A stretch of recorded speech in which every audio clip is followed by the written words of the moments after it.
आज हम एक वीडियो के थ्रू 2 चैप्टर कवर करेंगे। ठीक है, मैं फिर से रिपीट कर रहा हूं, वीडियो एक होगी और चैप्टर कितने कवर होंगे? 2। ठीक है, मैंने कुछ इस तरीके से वीडियो को डिजाइन किया, इस तरीके से पूरा कंटेंट को तैयार किया है कि अपनी बायोलॉजी वाला बायोमोलिक्यूल चैप्टर है प्लस जो केमिस्ट्री में बायोमोलिक्यूल्स चैप्टर है, दोनों इसी वीडियो में कवर हो जाएंगे। ठीक है, बायोलॉजी की एनसीईआरटी प्लस केमिस्ट्री की एनसीईआरटी दोनों को मिला के मैंने कंटेंट तैयार किया है। दोनों का पोर्शन आपका पूरा एनसीईआरटी पूरी कवर हो जाएगी, कंप्लीट हो जाएंगी। ठीक है, बिना टाइम वेस्ट के स्टार्ट करते हैं।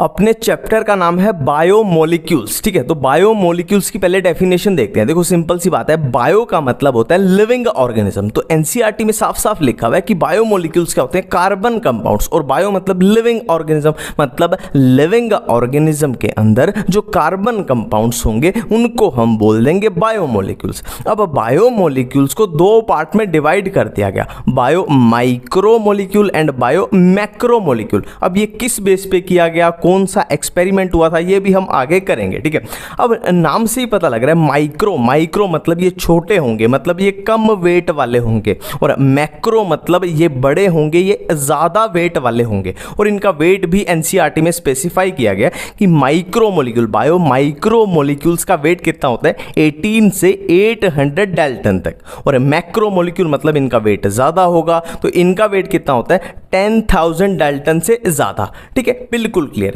अब देखो सिंपल सी बात है, ये माइक्रो है तो इसमें आ जाएंगे मोनोमर, और यही मोनोमर जब कंबाइन करके पॉलीमर बना देंगे वो आ जाएंगे मैक्रो में। इसको थोड़ा समझते हैं। देखो फॉर एग्जाम्पल हमारे पास एक अमीनो एसिड है, सिर्फ एक अमीनो एसिड है, तो उसका वेट बहुत कम होगा तो वो आ जाएगा माइक्रो में। अब बहुत सारे अमीनो एसिड जब मिलके पॉलीमर बना देंगे, और अमीनो एसिड के पॉलीमर को क्या बोलते हैं हमें पता है, क्या बोलते हैं? प्रोटीन बोलते हैं। प्रोटीन किससे मिलके बना है? Amino acid.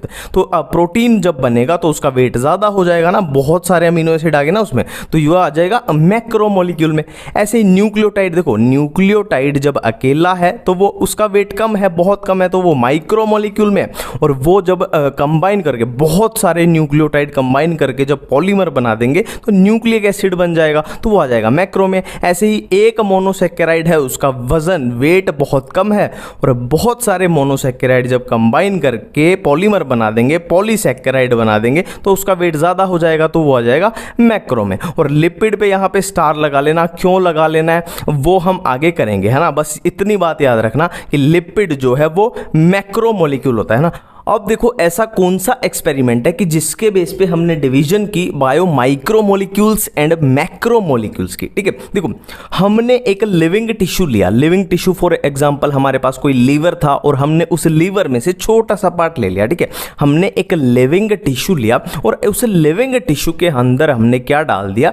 Trichloroacetic acid. ठीक है, हमने फॉर एग्जांपल लीवर से एक लिविंग टिश्यू, छोटा सा लिविंग टिश्यू ले लिया, और उस लिविंग टिश्यू के अंदर हमने डाल दिया ट्राइक्लोरोएसिटिक एसिड। ठीक है, अब हमने क्या किया? इनको कूट दिया। वो आपने देखा है घर में कि वो चटनी बनाते हैं या वो चाय में अदरक डालते हैं ना कूट के, वो वाला, उसमें कूट दिया। ठीक है, अब इनको कूटने के बाद क्या बन जाएगा? एक पेस्ट सी बन जाएगी ना, एक चटनी सी बन जाएगी। क्या बन जाएगी? थिक स्लरी सी बन जाएगी। अब हम इसको क्या करेंगे? फिल्टर करेंगे। आपने वो देखा है पनीर बनाते हैं, जब पनीर वाला वो चीज क्लॉथ होता है उसमें से पनीर छानते हैं ना, छानते हैं वो चीज क्लॉथ, आपने देखा होगा। हम उसमें से इसको फिल्टर कर देंगे। ठीक है, अब सिंपल सी बात है, हम फिल्टर करेंगे तो सिंपल सी बात है, कुछ पार्ट ऐसा होगा, है ना, ये हमारे पास जो भी बना इसका कुछ पार्ट ऐसा होगा जो फिल्टर हो जाएगा, और कुछ पार्ट ऐसा होगा जो फिल्टर नहीं होगा, मतलब अपने पास वो कपड़े में रह जाएगा, और कुछ पार्ट नीचे फिल्टर हो जाएगा। सिंपल सी बात। ठीक है, अब देखो लिविंग टिश्यू का, मैं रिपीट करने जा रहा हूं, लिविंग टिश्यू का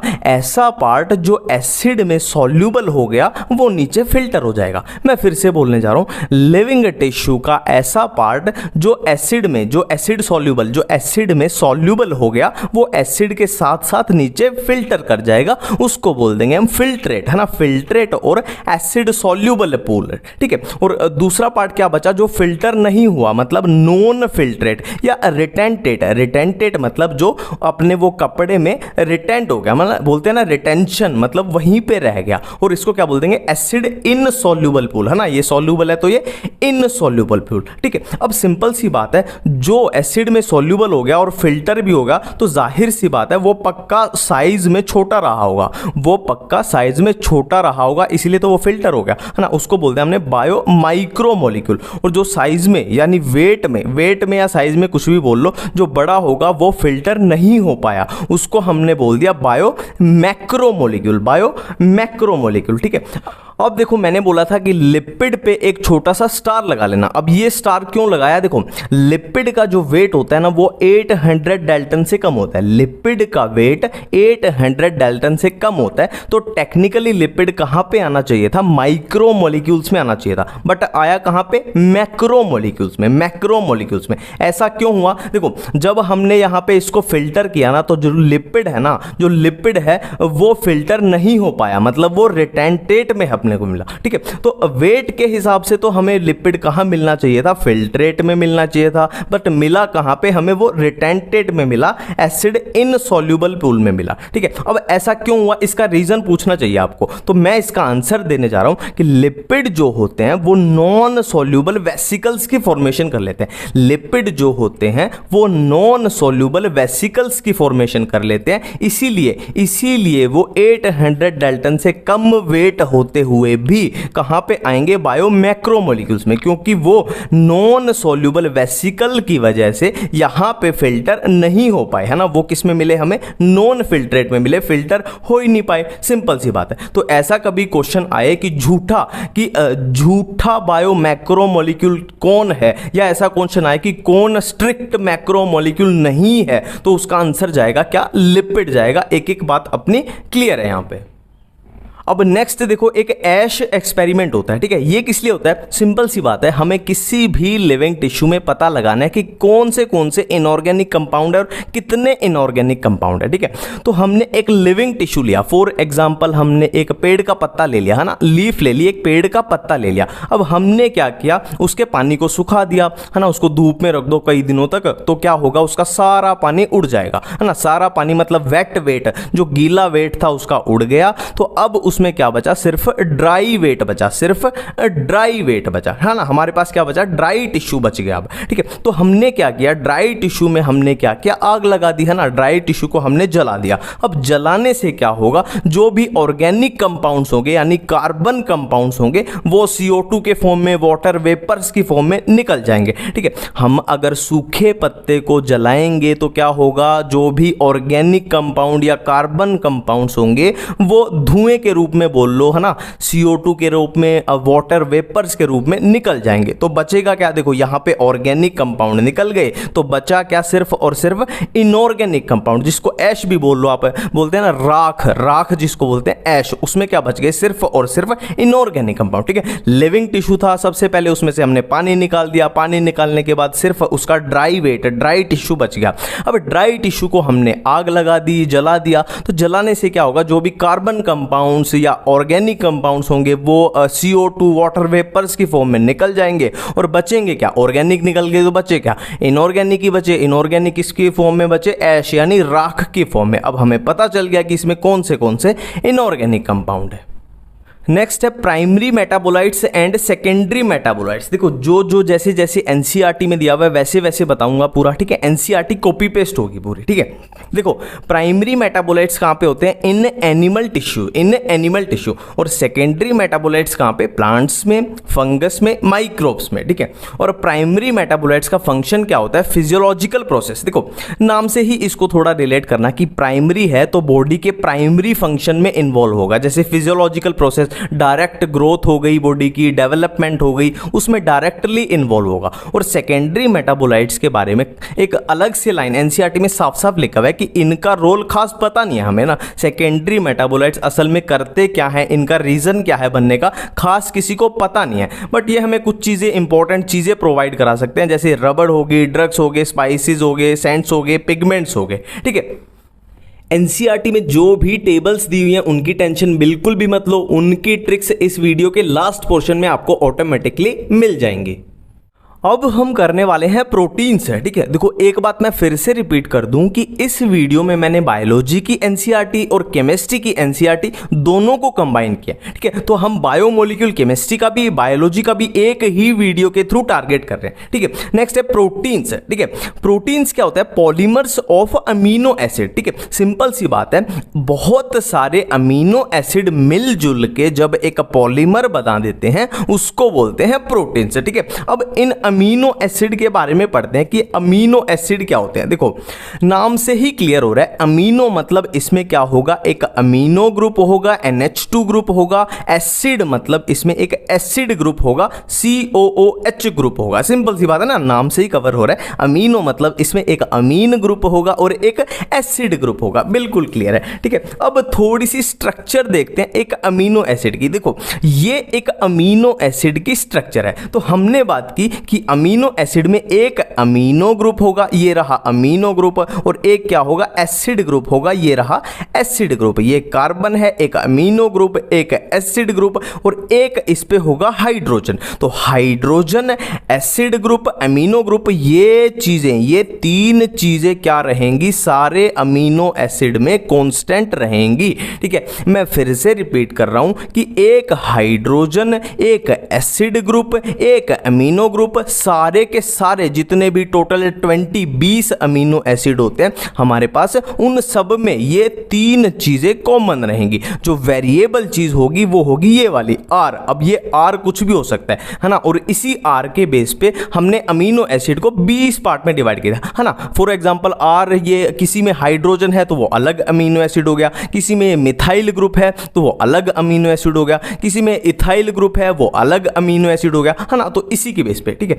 अब एक और चीज लिखी हुई है कि अमीनो एसिड क्या होते हैं, सब्स्टिट्यूटेड मीथेन होते हैं। अब इसमें याद करने जैसा कुछ भी नहीं है। देखो मीथेन का फॉर्मूला क्या होता है, CH4, है ना। अगर ये कार्बन के अराउंड चारों जगह पे क्या लगे होते, हाइड्रोजन लगे होते, तो क्या हो जाता, हाइड्रोजन लगे होते तो क्या हो जाता, वो मीथेन हो जाता, ठीक है। तो वो हाइड्रोजन हटा के उन हाइड्रोजन की सब्स्टिट्यूशन कर करके हमने ये ग्रुप लगा दिया। तो सिंपल सी बात है, ऑटोमेटिक सी बात है कि अमीनो एसिड क्या है, सब्स्टिट्यूटेड मीथेन, है ना। यहां पे हाइड्रोजन को सब्स्टिट्यूट कर करके हमने अलग अलग ग्रुप लगा दिए, ठीक है।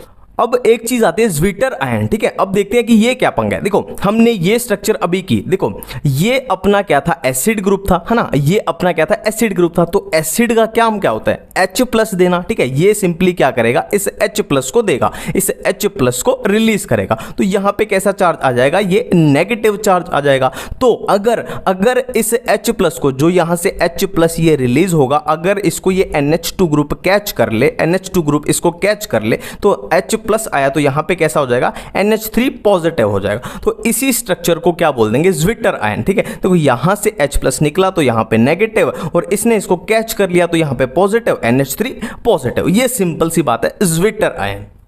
अब नेक्स्ट है ऑप्टिकल एक्टिविटी। देखो हमें एक सिंपल सी बात पता है कि ऑप्टिकल एक्टिविटी का लेना देना किसके साथ होता है, कायरल कार्बन के साथ, ठीक है। अब ये कायरल कार्बन क्या होता है, देखो अमीनो एसिड की हम ये स्ट्रक्चर ऑलरेडी कर चुके हैं, ठीक है। अब यहां पे ये क्या है, कार्बन है, और कार्बन से ये 4 ग्रुप अटैच है। तो कायरल कार्बन क्या होता है, देखो अगर ये चारों ग्रुप जो है वो डिफरेंट अलग अलग हो तो ये कार्बन कैसा हो जाएगा, कायरल कार्बन। और कायरल कार्बन अगर हो तो अमीनो एसिड कैसा हो जाएगा, ऑप्टिकली एक्टिव हो जाएगा, ठीक है।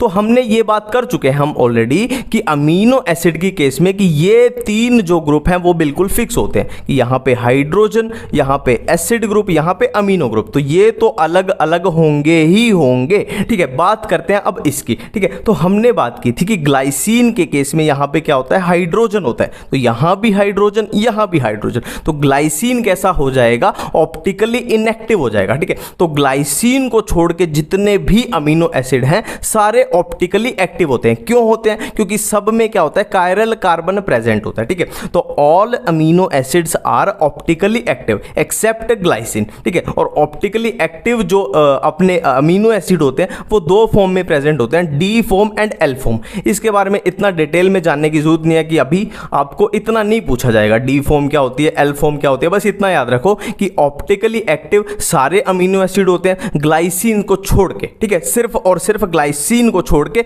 सारे अमीनो एसिड ऑप्टिकली एक्टिव हैं। और ऑप्टिकली एक्टिव जो है वो दो फॉर्म में प्रेजेंट होंगे, D form and L form.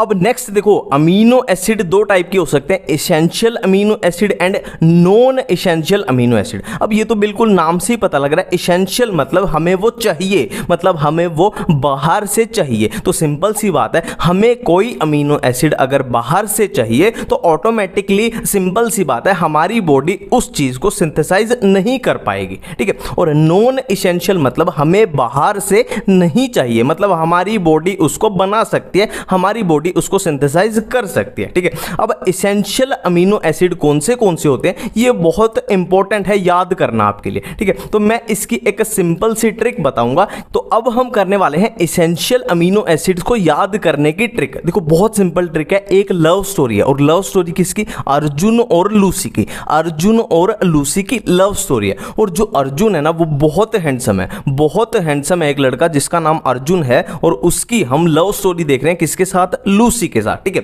देखो अर्जुन जो है वो लूसी से बहुत दिनों से बात करने के लिए ट्राई कर रहा था, बट बात कर नहीं पा रहा था, डर जाता था, है ना। पर क्या हुआ, उसने वैलेंटाइंस डे के दिन क्या किया, फाइनली उसने ट्राई किया लूसी से मिलने के लिए, ठीक है। बहुत दिन से बेचारा बात करना चाह रहा था पर थोड़ा सा डर जाता था। पर वैलेंटाइंस डे के दिन उसने क्या किया, कितने बजे, 3 से 9, है ना, टाइम भी स्पेसिफिक है कि 3 से 9, वैलेंटाइंस डे के दिन 3 से 9 बजे के बीच में हैंडसम अर्जुन ने फाइनली लूसी से मिलने का ट्राई किया, ठीक है। देखो finally handsome Arjun tried to mate Lucy from 3 to 9 on Valentine's Day, ठीक है। फाइनली हैंडसम अर्जुन ने ट्राई किया, finally handsome Arjun tried to mate Lucy, है ना, लूसी से मिलने का फाइनली ट्राई किया। और कब किया, 3 से 9, है ना, मतलब 3 से 9 बजे के बीच में। और कब किया, वैलेंटाइंस डे को किया, देखो फाइनली से फिनाइल एनालिन, और हैंडसम में हिस्टेडिन, अर्जुन से अर्जिनिन, ट्राइड से ट्रिप्टोफैन, मेट से मिथियोनिन, लूसी से हमारे पास 3 बन जाएंगे, ल्यूसिन, आइसोल्यूसिन एंड लाइसिन। और 3 to 9 से थ्रियोनाइन, और वैलेंटाइन से वलाइन, ठीक है। फाइनली से फिनाइल एनालिन, हैंडसम से हिस्टेडिन, अर्जुन से अर्जिनिन, ट्राइड से ट्रिप्टोफैन, मेट से मिथियोनिन, ल्यूसी से ल्यूसिन, आइसोल्यूसिन, लाइसिन, 3 to 9 से थ्रियोनाइन, वैलेंटाइन से वलाइन। मैं फिर से रिपीट करता हूं, फाइनली हैंडसम अर्जुन ने ट्राई किया किससे मिलने का, लूसी से मिलने का। कब, 3 से 9 बजे के बीच, कब, वैलेंटाइंस डे के दिन। नेक्स्ट है देखो, अमीनो एसिड एसिडिक भी हो सकते हैं, बेसिक भी हो सकते हैं, न्यूट्रल भी हो सकते हैं। देखो इसमें कुछ भी याद नहीं करना, कॉमन सेंस की बात है। हमने अमीनो एसिड की ये वाली स्ट्रक्चर की थी कि ये इसमें क्या है, एसिडिक ग्रुप है, ये क्या है, इसमें अमीनो यानी बेसिक ग्रुप है ना, सिंपल सी बात है, ठीक है। अब देखो किसी अमीनो एसिड में अगर ये वाले एसिडिक ग्रुप ज्यादा हो जाएं तो सिंपल सी बात है वो हो जाएगा एसिडिक, है ना, एसिडिक ग्रुप जिसमें ज्यादा हो। और बेसिक जिसमें ये वाले बेसिक ग्रुप जिसमें ज्यादा हो वो हो जाएगा, क्या हो जाएगा, बेसिक अमीनो एसिड। और न्यूट्रल मतलब जिसमें एसिडिक और बेसिक ग्रुप बिल्कुल इक्वल हो। तो एसिडिक का एग्जांपल है ग्लूटामिक एसिड, बेसिक का है लाइसिन और न्यूट्रल का है वलाइन। नेक्स्ट है एरोमेटिक अमीनो एसिड कौन से होते हैं। देखो इसकी मैं सिंपल सी ट्रिक बता देता हूं। देखो एरोमेटिक क्या होता है, मतलब रिंग वाले कंपाउंड, रिंग वाले, है ना, रिंग मतलब गोल गोल गोल गोल, और गोल गोल क्या होते हैं, रिंग शेप क्या होते हैं, टायर होते हैं, टायर, ठीक है। तो TYR ये हो गया टायर, और TYR ये भी हो गया टायर। तो टायर वाले टायरोसिन एंड ट्रिप्टोफैन, और फिनाइल, इसमें तो ग्रुप ही आ रहा है फिनाइल ग्रुप, है ना। फिनाइल ग्रुप कैसा होता है, बेंजीन रिंग जैसा होता है, तो ये तो रिंग शेप हो गया, एरोमेटिक ऑटोमेटिकली हो जाएगा। अब हम देखने जा रहे हैं कि अमीनो एसिड से प्रोटीन कैसे बनते हैं, कि अमीनो एसिड मिलजुल के प्रोटीन को कैसे बनाते हैं। देखो ये एक अमीनो एसिड है, ये एक अमीनो एसिड है, और ये दूसरा अमीनो एसिड है ना। अब इसमें कंफ्यूज मत होना, देखो सिंपल सी बात है, कार्बन ये कार्बन है, ठीक है, NH2 ग्रुप ये NH2 ग्रुप है, ये क्या है COOH ग्रुप, ये COOH ग्रुप, ठीक है। और एक हाइड्रोजन और दूसरा ये R ग्रुप भी इसमें क्या है, हाइड्रोजन है, ठीक है, बिल्कुल क्लियर है। और इसमें देखते हैं, देखो कार्बन ये वाला कार्बन, ठीक है, और कार्बन से क्या है, ये एसिड ग्रुप, ये अपना क्या आ गया NH2, ये ना NH2, ये अपना ये वाला ग्रुप NH2 ग्रुप, और ये अपना क्या है हाइड्रोजन, और इसमें R क्या है, इसमें CH3 है। तो ये भी एक अमीनो एसिड, ये भी एक अमीनो अमीनो एसिड, ठीक है। अब देखो सिंपल क्या करना है, इनको पास में लाना है ना, इसका एसिडिक ग्रुप और इसका बेसिक ग्रुप, इसको पास में लाना है और बीच में से क्या निकाल देना, वाटर पानी निकाल देना, ठीक है, वाटर पानी निकाल देना। और जैसे, ठीक है, ये वाटर निकाल के जैसे भी जो भी बॉन्ड बने ऐसे का ऐसे दोनों को चिपका दो, ठीक है। देखो यहां से ये पानी निकला और इन दोनों के बीच यहां एक सिंगल बॉन्ड ऐसे हमने बना दिया, तो ये हमारे पास बन गया, ठीक है। ये क्या बन गया, डाइपेप्टाइड। डाइपेप्टाइड, डाई मतलब दो, मतलब ये जो डाइपेप्टाइड है ये जो बना ये दो अमीनो एसिड से मिलके बना है, इसीलिए हमने इसको बोल दिया डाइपेप्टाइड। अगर 3 अमीनो एसिड से मिलके कुछ बनता तो हो जाता ट्राइपेप्टाइड, अगर 4 से मिलके बनता तो हो जाता टेट्रापेप्टाइड, अगर बहुत सारे मतलब पॉली मैनी है ना, बहुत सारे अमीनो एसिड से मिलके बनता तो हो जाता क्या, पॉलीपेप्टाइड। आपने सुना भी होगा नाम पॉलीपेप्टाइड, ठीक है। मैं फिर से रिपीट कर रहा हूं, 2 अमीनो एसिड से मिलके बना डाइपेप्टाइड, 3 से ट्राइपेप्टाइड, 4 से टेट्रापेप्टाइड और बहुत सारे से मिलके बना तो हो जाएगा पॉलीपेप्टाइड, ठीक है। अब देखो यहां पे क्या बन रहा है, पेप्टाइड है ना, पेप्टाइड पेप्टाइड पेप्टाइड। तो सिंपल सी बात है, ये जो लिंकेज हुई ना, ये पानी को निकल के यहां पे जो लिंकेज हुई इसी को बोलते हैं हम क्या, पेप्टाइड लिंकेज, है ना। 5 स्टार 10 स्टार लगा लो कि प्रोटीन जब बनता है कि अमीनो एसिड से मिलके जब प्रोटीन बनता है तो कौन सी लिंकेज होती है, पेप्टाइड लिंकेज होती है। और उसी के बेस पे हम इनको बोल रहे हैं कि डाइपेप्टाइड, ट्राइपेप्टाइड, पॉलीपेप्टाइड, कुछ इस तरीके से, ठीक है। अब देखो, अब मैं प्रोटीन की डेफिनेशन बताने जा रहा हूं, ठीक है। और ये कहां पे दी हुई है, केमिस्ट्री की एनसीईआरटी में दी हुई है, ठीक है। देखो हमने क्या किया, हमने पॉलीपेप्टाइड देख लिए क्या होते हैं कि बहुत सारे अमीनो एसिड जब पॉलीमर बना दे तो क्या हो जाएगा, पॉलीपेप्टाइड, बिल्कुल सिंपल, ठीक है।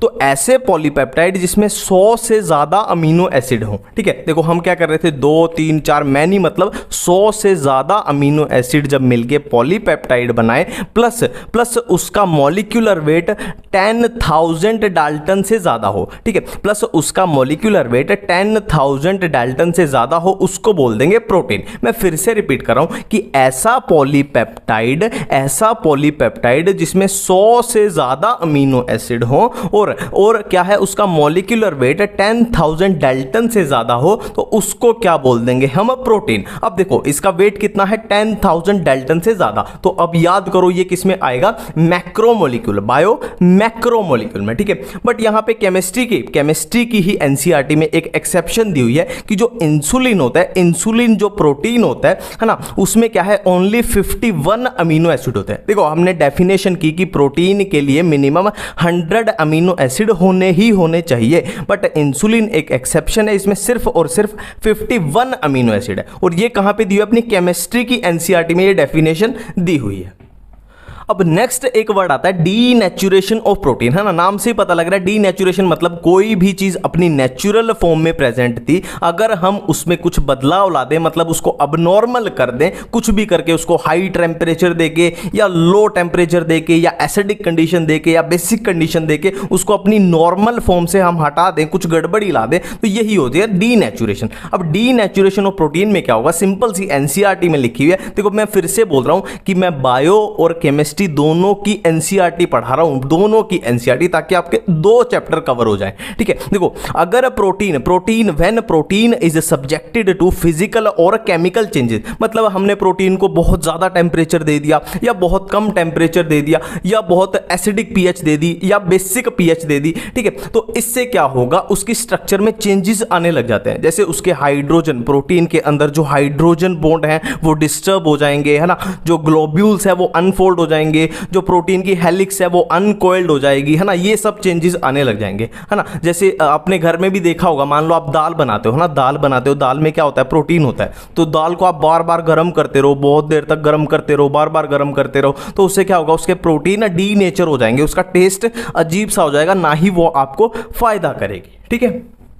अब ये देखो अपनी बायोलॉजी की एनसीईआरटी में लिखा हुआ है कि एनिमल्स के केस में मोस्ट अबंडेंट प्रोटीन कौन सा होता है, कोलेजन होता है, और प्लांट्स के केस में मोस्ट अबंडेंट प्रोटीन कौन सा होता है, रुबिस्को, बिल्कुल क्लियर है, ठीक है। अब नेक्स्ट देखो, प्रोटीन 2 टाइप के हो सकते हैं, fibrous protein and globular protein. देखो मैं फिर से रिपीट कर रहा हूं कि मैं दोनों एनसीईआरटी कवर कर रहा हूं, जैसे कि ये भी अपनी केमिस्ट्री की एनसीईआरटी में दिया हुआ है, बायो की में इतना ये नहीं दिया हुआ, ठीक है। देखो प्रोटीन दो टाइप के, फाइबरस एंड ग्लोबुलर। अब नाम से पता लग रहा है फाइबरस मतलब इसमें फाइबर जैसे, मतलब इसमें जो पॉलीपेप्टाइड चेन है वो एक दूसरे के पैरेलल भाग रही है, एक दूसरे के पैरेलल भाग रही है, ठीक है, फाइबर जैसे दिख रहे हैं ना, तो इसलिए हो गया फाइबरस। और नाम से ही पता लग रहा है ग्लोबुलर, है ना, ग्लोबुलर मतलब पॉलीपेप्टाइड चेन है वो कॉइल एक दूसरे ऐसे कॉइल करती जा रही है, कॉइल करती जा रही है, कॉइल करती जा रही है ना, ऐसे ऐसे घूम रही है, ठीक है, तो ये हो गया ग्लोबुलर। अब जो फाइबरस प्रोटीन होते हैं वो होते हैं वाटर इनसॉल्युबल और ग्लोबुलर वाटर सॉल्युबल। और इसके एग्जांपल क्या है, केराटिन, मायोसिन, और इसके क्या है, इंसुलिन, एल्ब्यूमिन, ठीक है। इनको बिल्कुल भी याद मत करना। देखो केराटिन क्या होता है, अपने हेयर्स में, बालों में होता है, तो बाल कैसे होते हैं, आप देखो ऐसे ही तो होते हैं फाइबरस जैसे, है ना, इसको ऐसे याद कर लेना कि फाइबरस होते हैं बाल, अपने ऐसे पैरेलल भागते हैं एक दूसरे के, ठीक है। और मायोसिन आपने किया होगा, मायोसिन अपनी मसल्स में आता है, तो वो भी फाइबरस ऐसे ही होता है ना, ग्लोबुलर तो वहां पे स्ट्रक्चर होती नहीं है ना, मायोसिन आपने देखा भी है कि ऐसे सीधा सीधा सा ही होता है, ठीक है, तो इसमें इतना कुछ याद करने का नहीं था। नेक्स्ट है स्ट्रक्चर ऑफ प्रोटीन। देखो स्ट्रक्चर ऑफ प्रोटीन चार टाइप की, प्राइमरी, सेकेंडरी, टर्शियरी, क्वाटरनरी, ठीक है। तो इसमें कुछ भी याद करने का नहीं है, बहुत सिंपल है। प्राइमरी होगी सबसे सिंपल, उससे थोड़ी सी कॉम्प्लेक्स हो जाएगी सेकेंडरी, उससे थोड़ी सी कॉम्प्लेक्स हो जाएगी टर्शियरी, उससे थोड़ी सी कॉम्प्लेक्स हो जाएगी क्वाटरनरी, है ना। देखो प्राइमरी तो बिल्कुल सिंपल होती है, बिल्कुल सिंपल ऐसे एक लाइन सी है, ठीक है। और सेकेंडरी में थोड़े से ट्विस्ट आ जाएंगे कि ये या तो हेलिकल हो जाएगी, ऐसे बीटा प्लेटेड शीट हो जाएगी। और टर्शियरी में क्या होता है, थोड़ा सा और क्या है, फर्दर फोल्डिंग्स हो जाती है, फर्दर फोल्डिंग होगी कि जैसे सेकेंडरी थी उसमें फर्दर फोल्डिंग्स होगी तो टर्शियरी बन जाएगी, इसमें 3D स्ट्रक्चर बनने लग जाते हैं, ठीक है। और ज्यादा अगर ये कोइलिंग स्पेशल अरेंजमेंट हो जाए तो वो हो जाएगी क्वाटरनरी, ठीक है। अब देखो हमने एक बेसिक आइडिया ले लिया कि कैसे कैसे होते हैं, अब हम एक एक करके जो भी अपनी बायोलॉजी या केमिस्ट्री के एनसीईआरटी में दिया हुआ है उसको कवर करेंगे। देखो प्राइमरी स्ट्रक्चर में क्या है, वन और मोर पॉलीपेप्टाइड चेन, ठीक है। देखो सिंपल सी बात है, ये क्या है, पॉलीपेप्टाइड चेन है, ठीक है। ये सिंपल सी एक ऐसे सीधी लाइन सी है, ट्रेन की तरह पूरी, ठीक है, सिंपल सा है प्राइमरी स्ट्रक्चर। और सेकेंडरी स्ट्रक्चर में क्या है, सेकेंडरी स्ट्रक्चर दो टाइप से हो सकती है, अल्फा हेलिक्स या बीटा प्लेटेड, अल्फा हेलिक्स या बीटा प्लेटेड। देखो ये अल्फा हेलिक्स है, ठीक है, ये ऐसे ऐसे ऐसे ऐसे हेलिक्स है। और बीटा प्लेटेड देखो ये ग्रीन कलर की क्या है, प्लेट है, और ये आपस में कनेक्टेड है, ये होगी बीटा प्लेटेड। अल्फा हेलिक्स में क्या होते हैं, हाइड्रोजन बॉन्ड्स होते हैं, और बीटा प्लेटेड में भी क्या होते हैं, हाइड्रोजन बॉन्ड, इसमें भी हाइड्रोजन बॉन्ड और इसमें भी हाइड्रोजन बॉन्ड, ठीक है। नेक्स्ट है टर्शियरी स्ट्रक्चर, इस पे 20 स्टार लगा लेना क्योंकि टर्शियरी स्ट्रक्चर जो है वो बहुत इंपॉर्टेंट है, क्योंकि मैक्सिमम जो एंजाइम्स अपने होते हैं, एंजाइम्स की स्ट्रक्चर भी कैसी होती है, टर्शियरी स्ट्रक्चर होती है, ठीक है। टर्शियरी स्ट्रक्चर में क्या है, further folding of a secondary structure. मैं बोला था ना कि इसकी थोड़ी सी एडवांस, थोड़ा सा ट्विस्ट इसमें ला दो ये बन जाएगी, और सेकेंडरी में फर्दर फोल्डिंग थोड़ा सा ट्विस्ट ला दो तो टर्शियरी बन जाएगी, तो further folding of secondary structure. अब इसमें फोर्सेस या बॉन्ड्स बोल लो कौन से होते हैं, केमिस्ट्री की एनसीईआरटी में सारे दिए हुए हैं, hydrogen bonds, disulphide bonds, van der Waals forces, electrostatic forces, ठीक है। और इसमें क्या होता है, ये वर्ड याद रखना, ये जैसे जैसे वर्ड लिखे हुए एनसीईआरटी में ये वर्ड याद रखना कि 3D स्ट्रक्चर आ जाए। देखो 3 से याद रखना, 3 for tertiary, 3 for 3D।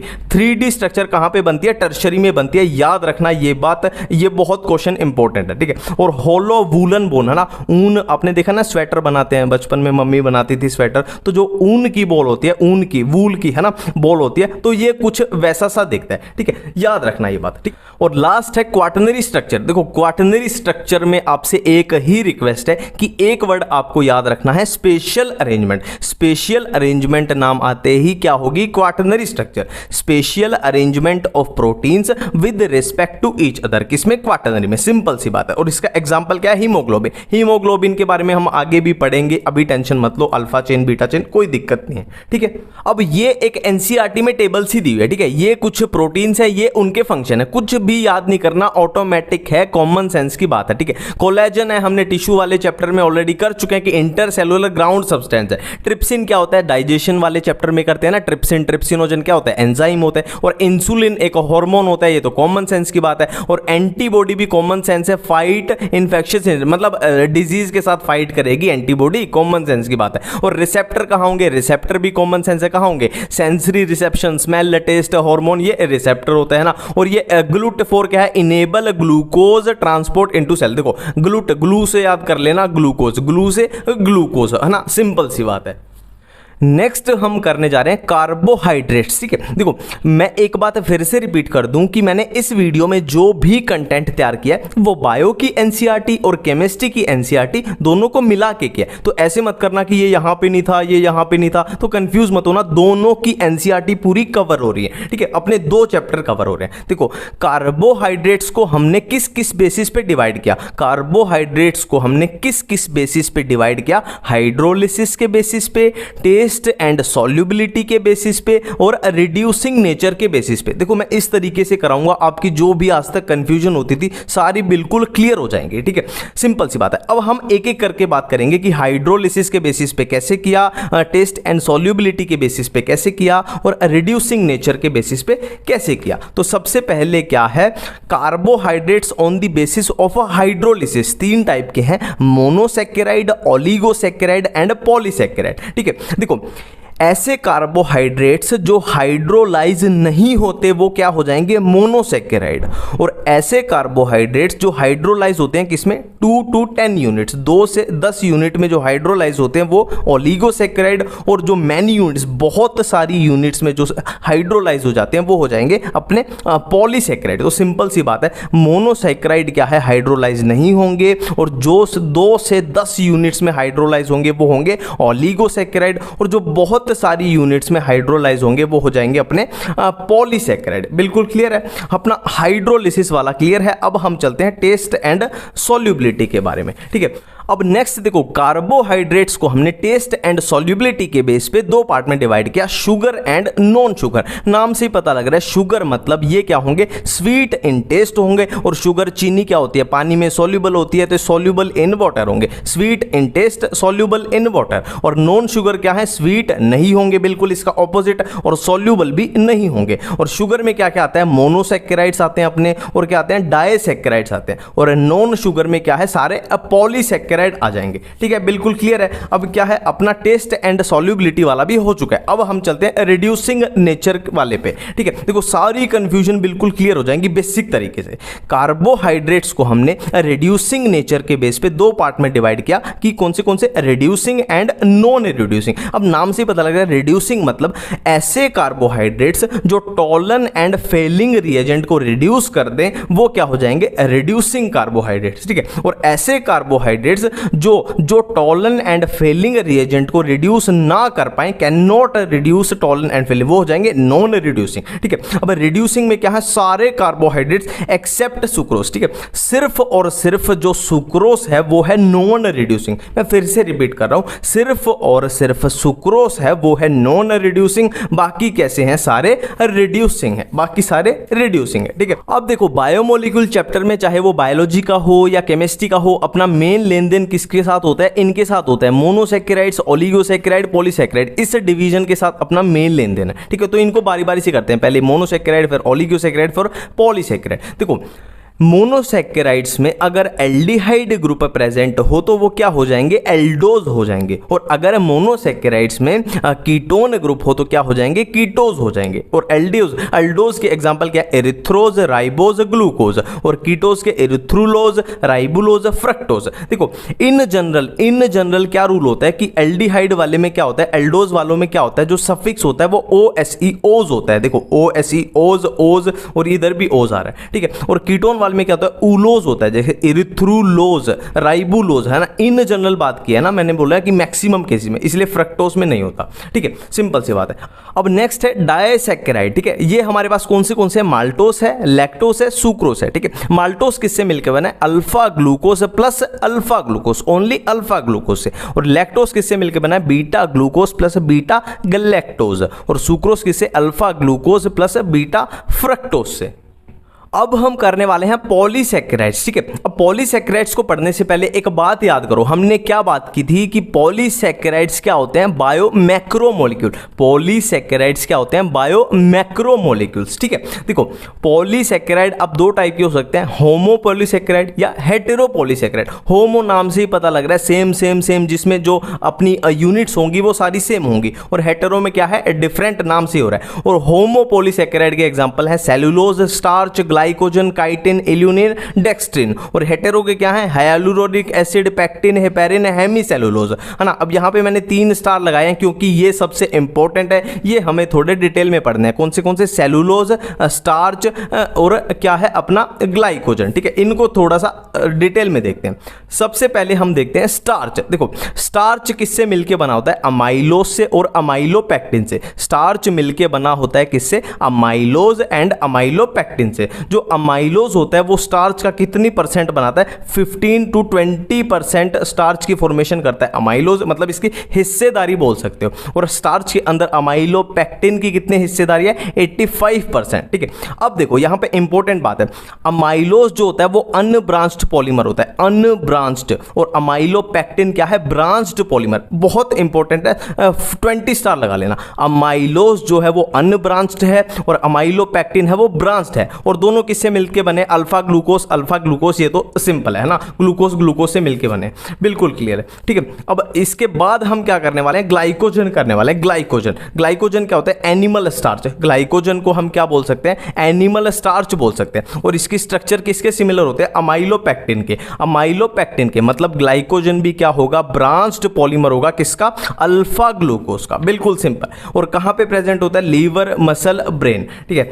Next है सेलुलोज। देखो सेलुलोज के बारे में एक पॉइंट याद रखना है कि सेलुलोज प्लांट्स की सेल वॉल में प्रेजेंट होता है। सबको पता है, कॉमन सेंस की बात है कि प्लांट्स की जो सेल वॉल होती है उसमें क्या प्रेजेंट होता है, सेलुलोज प्रेजेंट होता है। तो पहला पॉइंट आ गया, प्लांट्स में होता है, तो प्लांट्स की सेल वॉल में होता है, तो प्लांट्स में तो होगा ही होगा। और क्या है, most abundant organic substance in plant. तो सिंपल सी बात है, अगर सेलुलोज हर प्लांट की सेल की प्रेजेंट है, ठीक है, हर प्लांट की सेल वॉल में प्रेजेंट है, तो मतलब सेल में भी प्रेजेंट है, तो सीधी सी बात है वो मोस्ट अबंडेंट भी हो जाएगा, ठीक है। और ये क्या है, straight chain of beta glucose, ठीक है, बीटा ग्लूकोज की स्ट्रेट चेन होती है, ठीक है।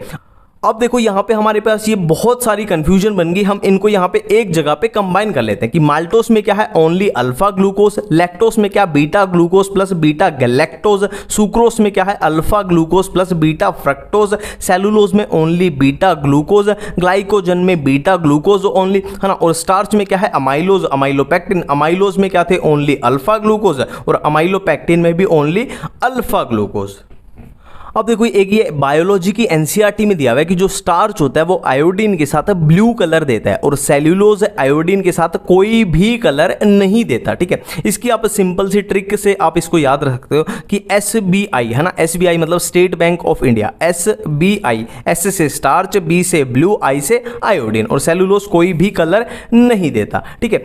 अब ये एक एक्स्ट्रा है, अगर आपको याद रखना है तो रख लेना, बाकी इसकी इतनी जरूरत नहीं है, पर कुछ इसमें से पूछे जा सकते हैं कभी कभी, ठीक है। Sweetest sugar fructose, brain sugar galactose, blood sugar glucose, fruit sugar fructose, cane sugar sucrose, table sugar sucrose, milk sugar lactose. अब थोड़ी सी जानकारी हम लेते हैं लिपिड्स के बारे में, ठीक है। देखो लिपिड्स किससे बने होते हैं, फैटी एसिड प्लस ग्लिसरॉल से, फैटी एसिड प्लस ग्लिसरॉल से, ठीक है। देखो ये हमारे पास है ग्लिसरॉल, सिंपल सा है, carbon carbon carbon, OH group OH group OH group, ये हमारे पास है ग्लिसरॉल, ठीक है। अब देखो यहां पे अगर एक फैटी एसिड अटैच हो तो क्या हो जाएगा, मोनोग्लिसराइड। एक फैटी एसिड है तो हो जाएगा मोनोग्लिसराइड, ठीक है। और 2 फैटी एसिड हैं तो क्या हो जाएगा, डाइग्लिसराइड, और 3 फैटी एसिड अटैच है तो क्या हो जाएगा, ट्राइग्लिसराइड। बिल्कुल क्लियर है, ठीक है। अब थोड़ा सा देख लेते हैं कि ये फैटी एसिड क्या होता है, फैटी एसिड किस तरीके का दिखता है, ठीक है। तो ये होता है फैटी एसिड, ये होता है फैटी एसिड। देखो सिंपल सी बात है, बहुत सारे कार्बन, देखो बहुत सारे कार्बन, देखो N मतलब बहुत सारे हो सकते हैं, बहुत सारे carbon plus carboxylic acid group. मैं फिर से रिपीट कर रहा हूं, फैटी एसिड क्या होता है, देखो एसिड हो गया तो कार्बोक्सिलिक एसिड, ये तो याद आ जाएगा, कार्बोक्सिलिक एसिड ग्रुप, ठीक है। और ये फैटी मतलब बहुत सारे, ऐसे याद रख लेना, फैटी मतलब मोटा, मतलब बहुत सारे कार्बन प्लस ये कार्बोक्सिलिक एसिड ग्रुप है, ठीक है। अब ये N कितना भी हो सकता है, ठीक है। और एनसीईआरटी में क्या एग्जांपल दिए हुए हैं कि N, अगर ये N14 हो तो कौन सा फैटी एसिड हो जाएगा, पामिटिक एसिड, ठीक है। अब आपसे क्वेश्चन पूछा जाए कि पामिटिक एसिड में टोटल कार्बन कितने होंगे, तो 14 तो ये हो गए, 15 और 16 एनसीईआरटी में दिया गया। ठीक है। नेक्स्ट है, अगर ये N कितना हो जाए 18 हो जाए तो क्या हो जाएगा, एराकिडोनिक एसिड। ठीक है, इसमें टोटल कार्बन कितने हो जाएंगे, 18 यहां पे हो गए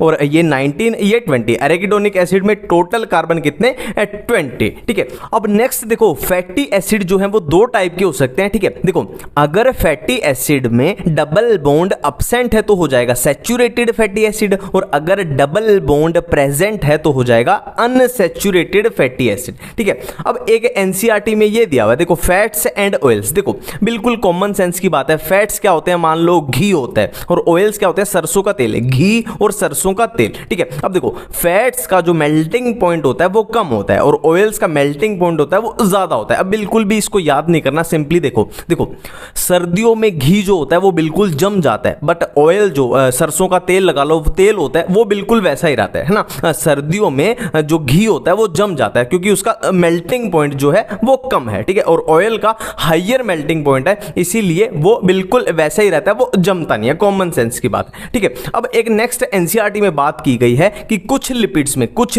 में क्या है, फॉस्फोरस प्रेजेंट होता है। ठीक है, बिल्कुल नाम से ही हो जाएगा फॉस्फोलिपिड, लिपिड तो लिपिड और फॉस्फो मतलब फॉस्फोरस, तो ऐसे लिपिड जिनमें फॉस्फोरस प्रेजेंट हो। ठीक है, और इसका एग्जांपल क्या दिया हुआ है, लेसिथिन। और फॉस्फोलिपिड हमने सेल वाले चैप्टर में बात की थी, कहां पे होते हैं, सेल मेम्ब्रेन में होते हैं। फॉस्फोलिपिड की बायलेयर जो होती है, बिल्कुल क्लियर है। अब हम पढ़ने वाले हैं एंजाइम्स। ठीक है, देखो एंजाइम्स के बारे में पढ़ने से पहले हम थोड़ी सी बात करते हैं कैटलिस्ट के ऊपर। देखो कैटलिस्ट क्या होता है, सिंपल सी एक एग्जांपल से समझते हैं। देखो फॉर एग्जांपल हमको दूध से दही बनानी है, दूध से हमें दही बनानी है ना, तो हमें उसमें लगते हैं कितने, मान लो 10 घंटे लगते हैं हमें उसमें, है ना, प्रोसेस में बोलो या उस रिएक्शन में हमें लगते हैं 10 घंटे। ठीक है, पर हमने क्या किया, उसमें एक कैटलिस्ट डाल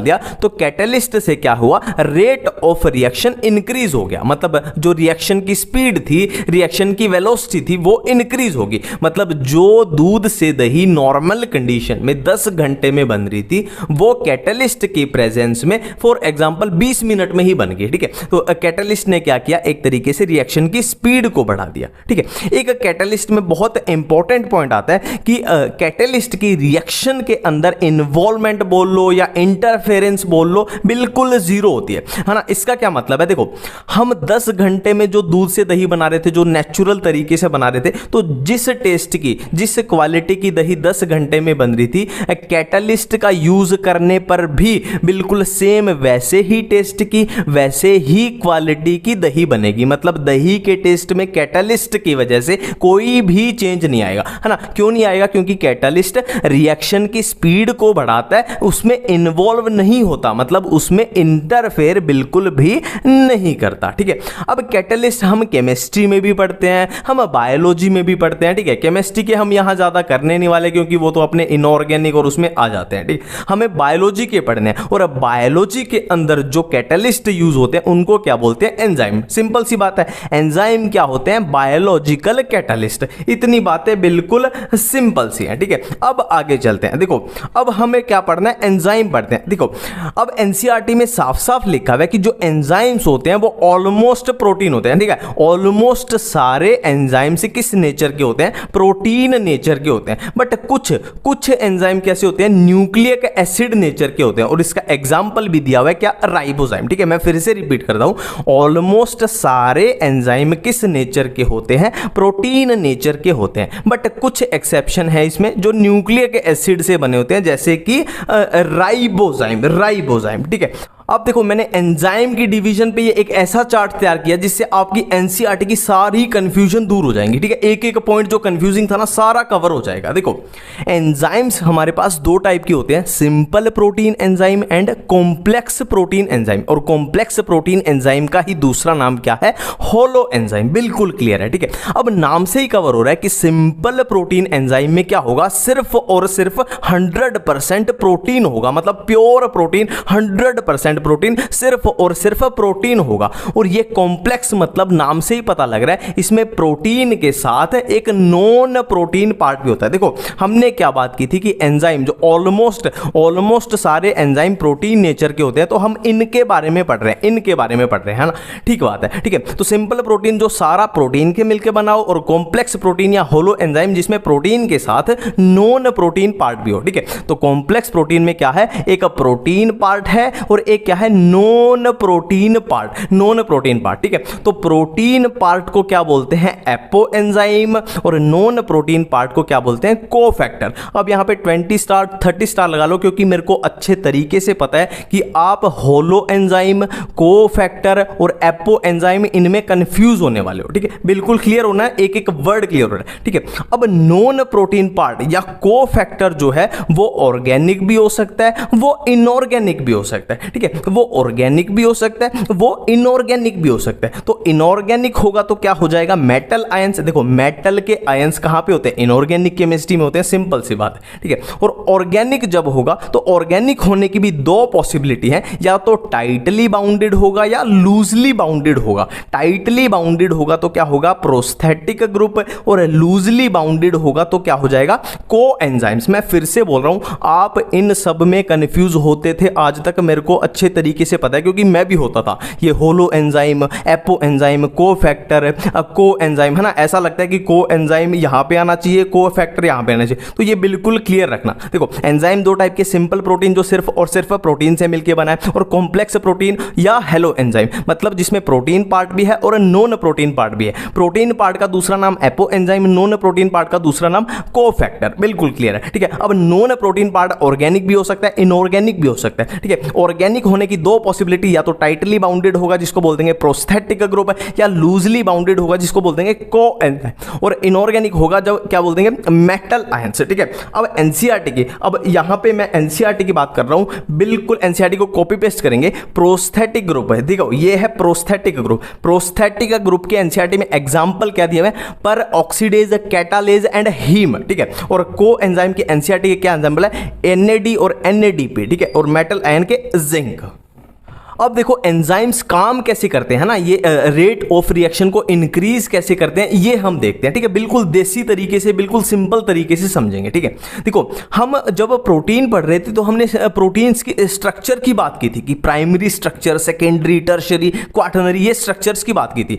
तो आप एंजाइम्स में याद रखना कि मैक्सिमम एंजाइम्स में क्या होते हैं, टर्शरी स्ट्रक्चर प्रेजेंट होते हैं। देखो हमने क्या बात की कि ऑलमोस्ट सारे एंजाइम प्रोटीन के बने होते हैं, तो प्रोटीन के होते हैं तो इनमें भी तो स्ट्रक्चर होंगी वही प्रोटीन वाली। तो मैक्सिमम एंजाइम्स में क्या है, टर्शरी स्ट्रक्चर प्रेजेंट होती है। तो ये अपनी टर्शरी स्ट्रक्चर है, ऐसे चेन्स हैं जो पॉलीपेप्टाइड चेन है, ऐसे घूम रही है ना, एक तरह से ग्लोब्यूल बना रही है। बिल्कुल सिंपल है, ठीक है। अब क्या होता है, जब ये पॉलीपेप्टाइड चेन ऐसे घूमती हैं तो ये जगह जगह पे क्या बनती है, एक पॉकेट सी बना देती है, पॉकेट बना देती है, ठीक है। जैसे रेड कलर में, ये रेड कलर में, ये रेड कलर में, और इन्हीं को क्या बोलते हैं, एक्टिव साइट, इन्हीं को बोलते हैं एक्टिव साइट, ठीक है। अब एनसीईआरटी का एक एक वर्ड कवर होगा बिना किसी कंफ्यूजन। देखो फॉर एग्जांपल ये अपना क्या है, सबस्ट्रेट है, ये है अपना सबस्ट्रेट, और इसको हमें क्या करना है, इसकी नेचुरल हमें रिएक्शन करानी है, और रिएक्शन के रिजल्ट में क्या है, इस सबस्ट्रेट के ये छोटे छोटे पीस हमें मिलने चाहिए। इस सबस्ट्रेट के ये छोटे छोटे पीस में टूटना, ये है अपनी रिएक्शन, ठीक है। तो अपने पास एक तो ऑप्शन है कि हम बिना एंजाइम के ये रिएक्शन होने, मतलब बिना कैटलिस्ट के ये रिएक्शन होने दे, है ना। इसको ऐसे ही पड़ा रहने दो, 1 साल 2 साल 3 साल 4 साल 5 साल, कभी तो ये छोटे छोटे पीसेस में टूटेगा, है ना, कितना सारा टाइम लग जाएगा। और एक हमारे पास क्या ऑप्शन है कि हम इस रिएक्शन में एंजाइम यानी कैटलिस्ट का यूज कर लेते हैं। तो होगा क्या, देखो अब देखो ये है अपना सबस्ट्रेट, ये है अपना एंजाइम। एनसीईआरटी का एक एक वर्ड कवर होगा, आप देखना। देखो ये सबस्ट्रेट क्या होगा, इन एक्टिव साइट्स पे आके लग जाएगा, ये सबस्ट्रेट इन एक्टिव साइट्स पे आके लग जाएगा, ठीक है। अब ये क्या बन गया, एंजाइम सबस्ट्रेट कॉम्प्लेक्स। अब ये क्या बन चुका है अपने पास, एंजाइम सबस्ट्रेट कॉम्प्लेक्स, ठीक है, एंजाइम सबस्ट्रेट कॉम्प्लेक्स बन चुका है, ठीक है। अब क्या करना है, रिएक्शन क्या थी, इसको छोटे छोटे पीसेस में टूटना है। तो ये एंजाइम की एक्टिव साइड क्या करेंगी, इसको छोटे छोटे पीस में तोड़ देंगी, इसको छोटे छोटे पीस में ऐसे जल्दी जल्दी तोड़ देंगी, ठीक है।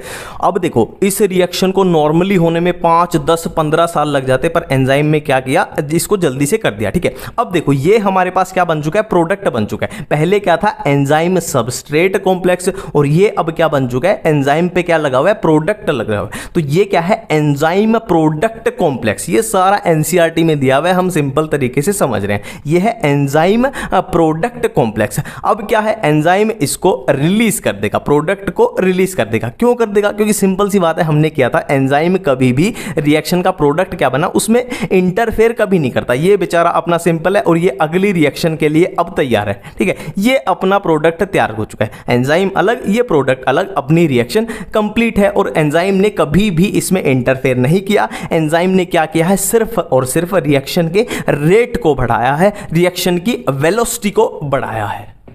अब हम करने वाले हैं कि पीएच या टेम्परेचर एंजाइम की एक्टिविटी को कैसे अफेक्ट करते हैं, ठीक है। देखो इनमें सिर्फ एक वर्ड याद रखना है, ऑप्टिमम, ठीक है। सिर्फ एक वर्ड याद रखना है, क्या, ऑप्टिमम, ठीक है। मतलब क्या कहना चाहता है कि एक ऑप्टिमम पीएच के ऊपर एंजाइम की एक्टिविटी मैक्सिमम होगी।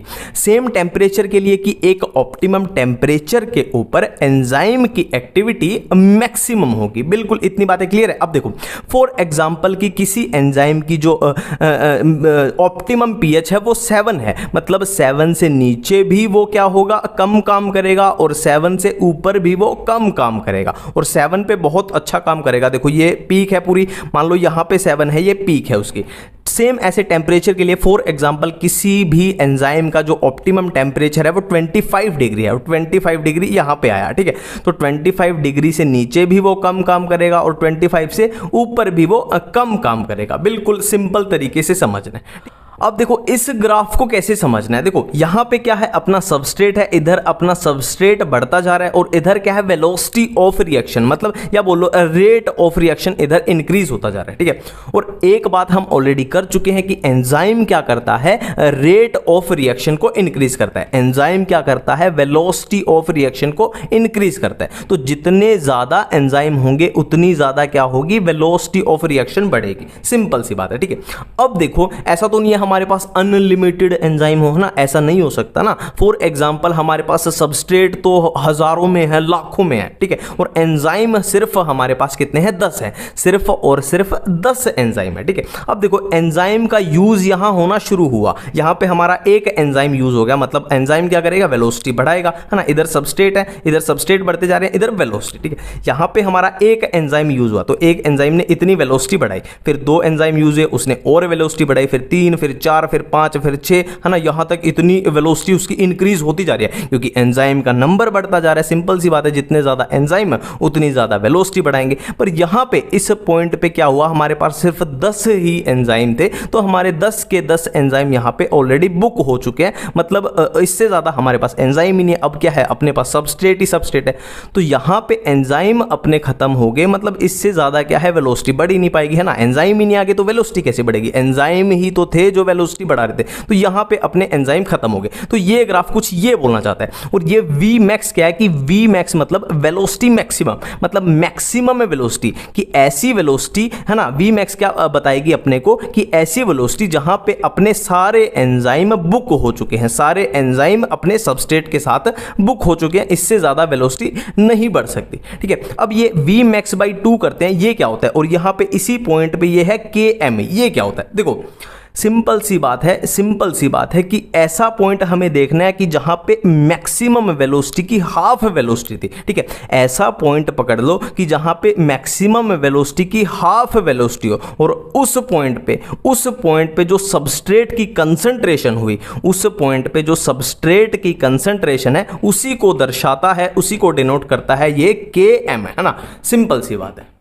नेक्स्ट अपना टॉपिक है एंजाइम इनहिबिशन। अब एंजाइम इनहिबिशन तीन टाइप का हो सकता है, competitive, non competitive and and product. ठीक है, देखो मेरे को पता है आप इसमें बहुत कंफ्यूज होते हो कि किसमें क्या था, इधर उधर बहुत कंफ्यूजिंग होता है। ठीक है, पर कोई टेंशन वाली बात नहीं है, बिल्कुल अपना देसी तरीका यूज करेंगे। तो सबसे पहले कॉम्पिटिटिव एंजाइम इनहिबिशन। देखो नाम से ही कवर हो रहा है, कॉम्पिटिटिव मतलब यहां पे क्या होगा, कॉम्पिटिशन होगा, यहां पे दो लोगों के बीच कॉम्पिटिशन होगा। ठीक है, अब ये दो बंदे कौन से हैं, देखो ये है अपना सबस्ट्रेट, ये है अपना सबस्ट्रेट जिसको हमें क्या करना है, काटना है, एंजाइम के साथ काटना है। ठीक है, और ये क्या है, अपना इनहिबिटर, ये यहां पे इनहिबिटर आ गया। ठीक है, देखो अब क्या है, एंजाइम को क्या करना है, एंजाइम को रिएक्शन फास्ट से फास्ट करने के लिए क्या करना है, इस सबस्ट्रेट को जल्दी जल्दी काटना है। ठीक है, पर यहां पे ये एंजाइम बेचारा, ये कैंची जो है अपनी एंजाइम है, ये एंजाइम अपना कंफ्यूज हो गया कि ये इसको काटे या इसको काटे। क्यों कंफ्यूज हो गया, क्योंकि इनहिबिटर जो है वो सबस्ट्रेट के बिल्कुल हम शक्ल है, इनहिबिटर और सबस्ट्रेट जो है बिल्कुल एक जैसे दिख रहे हैं। तो अपना एंजाइम कंफ्यूज है कि इसको काटूं या इसको काटूं।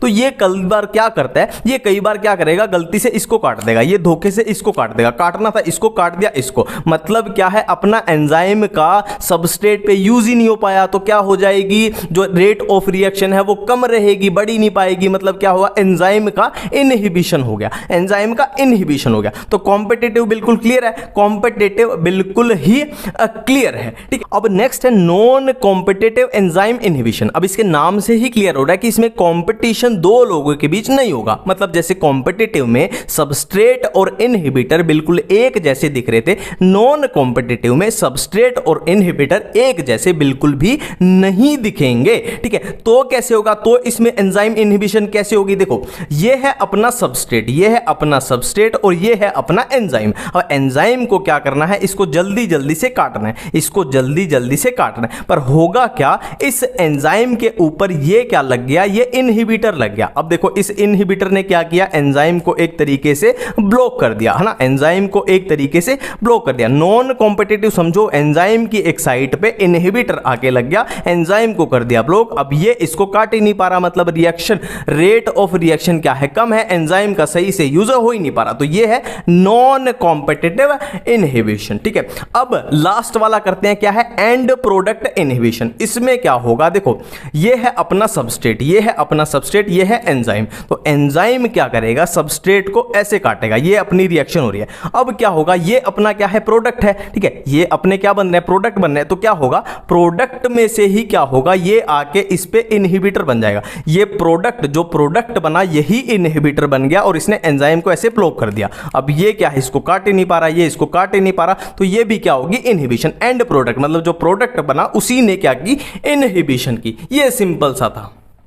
नेक्स्ट है एंजाइम्स की क्लासिफिकेशन। देखो एंजाइम्स को 6 क्लासेस में क्लासिफाई किया गया और हर क्लास में क्या है, 4 to 13 सब क्लासेस है। ठीक है, अब ये 6 क्लासेस कौन सी है ये देख लेते हैं। ठीक है, पहली दो ये वाली हैं, देखो सिंपल सी बात है, जैसे इनके नाम है वैसा ही इनका फंक्शन है। ठीक है, पहली क्या है, ऑक्साइडो रिडक्टेज। ठीक है, ऑक्सीडो रिडक्टेज या डिहाइड्रोजिनेज। अब इसमें नाम से ही पता लग रहा है क्या होगा, enzyme which catalyse oxido reduction, मतलब ऑक्सीडेशन रिडक्शन वाली रिएक्शन में जो एंजाइम होंगे वो ऑक्सीडो रिडक्टेज, सिंपल सी बात। नेक्स्ट है ट्रांसफरेज, बिल्कुल नाम से ही पता लग रहा है, ये क्या करेंगे, ट्रांसफर ऑफ ग्रुप करेंगे, ट्रांसफर ऑफ ग्रुप। बट एक बात ध्यान पे रखनी है कि हाइड्रोजन अदर देन हाइड्रोजन, ठीक है, हाइड्रोजन को ये ट्रांसफर नहीं कर सकते। ठीक है, अब ट्रांसफर नाम से देखो, ये एस के साथ जी, ये ग्रुप लगा हुआ था। ठीक है, और यहां पे एस डैश जो था खाली, अब ट्रांसफर और ग्रुप हो जाएगा, मतलब ये जो ग्रुप है वो एच डैश पे लग जाएगा, ये एस डैश पे ये ग्रुप लग गया है ना, इससे इसमें ट्रांसफर हो गया। सिंपल सी बात है, बिल्कुल नाम से ही कवर हो रहे हैं। ठीक है, नेक्स्ट क्या है, नेक्स्ट है हाइड्रोलिसिस। हाइड्रोलिसिस ये नाम से ही कवर हो रहा है, हाइड्रोलिस मतलब ये क्या करेगा, हाइड्रोलिसिस करेगा। Hydrolysis ester, ether, peptide, glycosidic, carbon carbon, carbon halide, P N bond, इनकी क्या करेगा, हाइड्रोलिसिस करेगा। और लाइज, लाइज क्या होता है, रिमूवल ऑफ ग्रुप। ये लाइज क्या करेगा, रिमूवल ऑफ ग्रुप करेगा। देखो कार्बन पे एक्स था, कार्बन पे वाई था, और इसने क्या किया, एक्स और वाई जो ग्रुप थे उनको रिमूव कर दिया अलग से, और कार्बन कार्बन के बीच क्या है, डबल बॉन्ड छोड़ देगा, है ना। ये डबल बॉन्ड इंपॉर्टेंट याद रखना है, डबल बॉन्ड है, लिखा हुआ है ये एनसीईआरटी में, ठीक है। अब देखो, अब नेक्स्ट क्या है, लाइगेज। लाइगेज का तो हमें ऑलरेडी पता हो क्या है, लाइगेज क्या होता है, फेविकोल होता है। लाइगेज क्या होता है, फेविकोल, और फेविकोल का काम क्या होता है, लिंकिंग, है ना, दो चीजों को आपस में जोड़ना। लास्ट है आइसोमरेसिस। देखो नाम से ही, बिल्कुल मैं बोल रहा हूं ना, ये सारे नाम से ही कवर हो जाएंगे, कुछ भी याद नहीं करना। आइसोमर मतलब क्या होगा, इंटर कन्वर्जन होगी किसमें, आइसोमर्स के बीच, बिल्कुल सारा नाम से याद हो रहा है, ठीक है। अब नेक्स्ट हम करने वाले हैं कि एंजाइम काम कैसे करता है, मतलब हमने किया कि एंजाइम क्या करता है, रेट ऑफ रिएक्शन को इंक्रीज कर देता है, ठीक है। अब हम बात करते हैं वो ऐसा करता कैसे है। देखो मान लो हमें यहां पे सबस्ट्रेट था, हमारे पास यहां पे सबस्ट्रेट था और यहां पे हमारे पास प्रोडक्ट बनना है, यहां पे हमारे पास प्रोडक्ट बन, तो नॉर्मल अगर हम बिना एंजाइम के रिएक्शन कराते हैं तो क्या हुआ, देखो इतनी एनर्जी चाहिए, ये एनर्जी का ग्राफ देखो, ये इधर एनर्जी है, तो हमें इतनी सारी एनर्जी चाहिए होगी, इतनी सारी एनर्जी चाहिए होगी, ठीक है। ये क्या है, एक्टिवेशन एनर्जी को शो कर रहा है, ये जो है ये एक्टिवेशन एनर्जी को शो कर रहा है, ठीक है। और हमने यहां पे क्या किया, इस वाले ग्राफ में हमने एंजाइम का यूज किया। देखो सिंपल सी एक लाइन याद करनी है कि एंजाइम क्या करता है, एक्टिवेशन एनर्जी को कम कर देता है, एक्टिवेशन एनर्जी को कम कर देता है। और एक्टिवेशन एनर्जी जब कम होगी तो रिएक्शन क्या होगी, फास्ट होगी। क्यों होगी फास्ट? सिंपल सी बात है, एक तो इतना बड़ा पहाड़ कूद के जा रहे हो आप तो स्लो जाओगे, और एक छोटे छोटे पहाड़ हैं जल्दी कूद जाओगे, सिंपल सी बात है। देखो यहां पे ये एक्टिवेशन एनर्जी इतनी सी है और यहां पे देखो कितनी ज्यादा है, और फाइनल हमें कहां पहुंचना है, प्रोडक्ट पे पहुंचना है। तो सिंपल सा इसमें कुछ ऐसा है नहीं खास। देखो यार, न्यूक्लिक एसिड को यानी डीएनए आरएनए को हम जेनेटिक्स वाले चैप्टर में ही करेंगे, क्योंकि यार ऐसे बिल्कुल भी मज़ा नहीं आता सच्ची में कि उसको थोड़ा थोड़ा यहाँ पे कर लो फिर वहाँ पे कर लो। देखो उसका यूज़ उस चैप्टर में होना है तो उसी चैप्टर में अच्छे तरीके से करेंगे, ऐसे खाली टच करके भागने में फिर वो मज़े वाली फील वाली बात नहीं है, ठीक है। एनसीईआरटी की इस टेबल को याद करने की ट्रिक, ये टेबल है एवरेज कॉम्पोजिशन ऑफ सेल्स की, मतलब सिंपल सी भाषा में बोलूं तो सेल में क्या क्या होता है और कितना कितना होता है। अब हमें सिंपली याद रखना है कि सेल के अंदर कौन सा कंपोनेंट मैक्सिमम है, कौन सा उससे कम है और कौन सा मिनिमम है, ठीक है। तो बहुत सिंपल ट्रिक बताऊंगा जिससे हमें ये पूरा ऑर्डर याद हो जाएगा कि कौन मैक्सिमम है, कौन उससे कम, कौन मिनिमम, ऐसे करके एक ऑर्डर बनाएंगे, ठीक है। देखो एक जनरल नॉलेज की बात बताता हूं। हम सबको पता है कि हमारी बॉडी में मैक्सिमम वाटर होता है, ठीक है। हमारी बॉडी के कोई भी पार्ट की बात कर लें तो उसमें वाटर मैक्सिमम होता है, तो बॉडी में वाटर मैक्सिमम तो सेल में भी वाटर मैक्सिमम ही होता है, ठीक है, सिंपल है। तो मैक्सिमम हुआ वाटर, बस आपको यही चीज याद रखनी है। अब देखो हमसे क्वेश्चन पूछा गया कि सेल की कॉम्पोजिशन बताओ, तो हमें सिंपली एक ही बात पता है कि सेल में वाटर मैक्सिमम होता है, बस आपको ये वाटर याद रखना है। अब मैं बोल रहा हूं कि आज आपके घर में पानी नहीं आया, पानी कल आएगा, ठीक है। हमें वाटर से क्या याद आया कि आज पानी नहीं आया, पानी कल आएगा। अब यही अपनी सिंपल सी ट्रिक है कि पानी कल आएगा। देखो पानी PN से हुआ पानी, कल CL से हुआ कल, आएगा से हुआ आई, ठीक है। P से प्रोटीन्स, N से न्यूक्लिक एसिड, C से कार्बोहाइड्रेट्स, L से लिपिड्स, I से आयंस, ठीक है। तो ये मैंने लिखे हैं डिक्रीजिंग ऑर्डर में कि मैक्सिमम होगा प्रोटीन, फिर मिनिमम हो जाएगा आयरन, ठीक है। Protein, nucleic acid, carbohydrates, lipid, ions. अब स्टार्टिंग से करते हैं एक बार। देखो हमारे पास क्वेश्चन आया कि सेल की कॉम्पोजिशन बताओ, ठीक है। तो हमें एक जनरल नॉलेज की बात पता है कि पानी होता है मैक्सिमम, सेल में पानी होता है मैक्सिमम, और पानी से हमें ट्रिक याद आई कि पानी आज नहीं आया, पानी कल आएगा, ठीक है। पानी कल आएगा, ये proteins, nucleic acid, carbohydrates, lipids, iron, ठीक है। तो सबसे ज्यादा हुआ वाटर, फिर हुआ प्रोटीन, फिर हुआ न्यूक्लिक एसिड, फिर हुआ कार्बोहाइड्रेट, फिर लिपिड, फिर आयरन। बायोमोलिक्यूल चैप्टर की इस टेबल को याद करने की ट्रिक, देखो मैंने इस टेबल को दो पार्ट्स में डिवाइड कर दिया है। फर्स्ट पार्ट है कि जिसमें हमें ट्रिक लगाने की जरूरत नहीं है, इनके नाम से ही ऑटोमेटिक हो जाएंगे, ठीक है। और सेकंड पार्ट में हम अपनी ट्रिक्स का यूज करेंगे। तो पहले करते हैं ऑटोमेटिक याद होने वाला पार्ट। देखो इसमें फर्स्ट है टेरेपिनोइड्स, अब ये नाम से याद हो जाएगा, दोनों में आ रहा है टेरपिन्स, और ये है टेरेपिनोइड्स। तो टेरेपिनोइड्स के एग्जांपल हुए मोनोटेरपिन्स एंड डायटेरपिन्स। नेक्स्ट है इसेंशियल ऑयल, अब इसके नाम में ही आ रहा है ऑयल, और यहाँ पे एग्जांपल में है लेमन ग्रास ऑयल, अब ये ऑयल से ऑयल मैच हो जाएगा तो ये भी ऑटोमेटिक हो गया, ठीक है। नेक्स्ट है पिगमेंट, अब ये कोई बड़ी साइंस नहीं है कि कैरेटिनोइड्स और एंथोसियानिन पिगमेंट होते हैं, ये बात सबको पता है, ठीक है। हमने फोटोसिंथेसिस में भी पढ़ा है और बाकी चैप्टरों में भी हमें पता है कि कैरेटिनोइड्स और एंथोसियानिन क्या होते हैं, पिगमेंट्स होते हैं, तो इसमें कुछ याद नहीं करना था। अब लास्ट है पॉलीमर। तो इसमें भी आप देखो, हम रबर कौन से चैप्टर में पढ़ते हैं, पॉलीमर। गम्स का भी हमें पता है पॉलीमर होते हैं, और सेलुलोज भी एक टाइप का क्या होता है, पॉलीमर। तो इसमें भी कुछ हमें याद नहीं करना था, ठीक है। अब करते हैं अपना ट्रिक वाला पार्ट। देखो इसमें सबसे पहले है अल्कालॉइड्स। इसको कैसे याद रखें, देखो बहुत सिंपल ट्रिक है। एक लड़की है जिसका नाम है अलका। अब अलका कौन है ये सीक्रेट है, बस ट्रिक याद रख लो, ठीक है।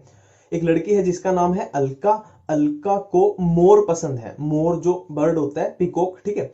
अलका को मोर बहुत पसंद है, तो अलका से आया अल्कालॉइड्स, को से आया कोडीन और मोर से आया मोरफिन। तो अल्कालॉइड्स में है कोडीन एंड मोरफिन।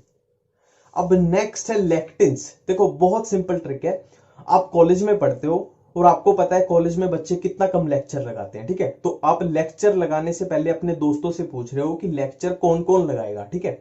आप पूछ रहे हो लेक्चर कौन कौन लगाएगा, तो लेक्चर से हमारे पास आया लेक्टिन्स और कौन से आया कॉन्क्लेविन ए, ठीक है। लेक्चर कौन कौन लगाएगा, लेक्चर से लेक्टिन्स और कौन से कॉन्क्लेविन ए।